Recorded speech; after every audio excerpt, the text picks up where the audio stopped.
ย้ำใจเจ้าเหงาอ้ายสิเป็นศาลาคนเศร้าคลายเหงาย้ำใจ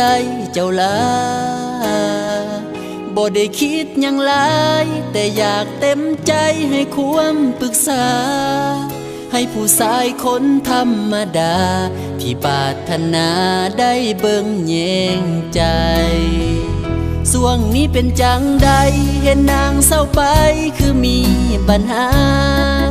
แต่ก่อนเห็นเจ้าเลิงลาตลอดเวลามีเขาข้างกายแต่มาวันนี้ผู้ชายแสนดีคนนั้นอยู่ไสคือปล่อยให้น้องห้องไห้ให้แก้มใสๆเปื้อนแต่น้ำตา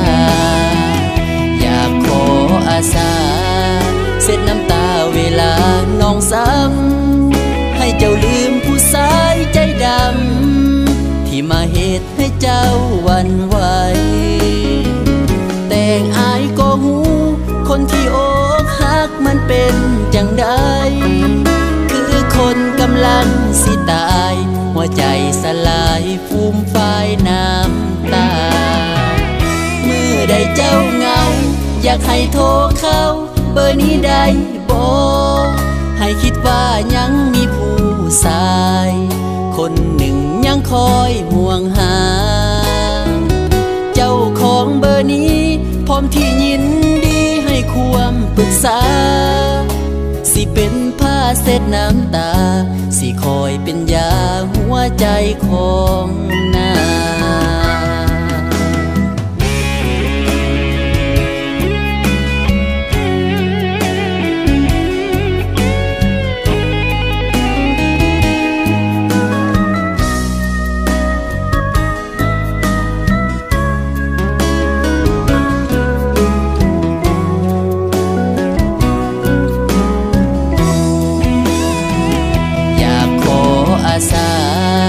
เช็ดน้ำตาเวลาน้องซ้ำให้เจ้าลืมผู้ชายใจดำที่มาเหตุให้เจ้าหวั่นไหวแต่งอายก็หู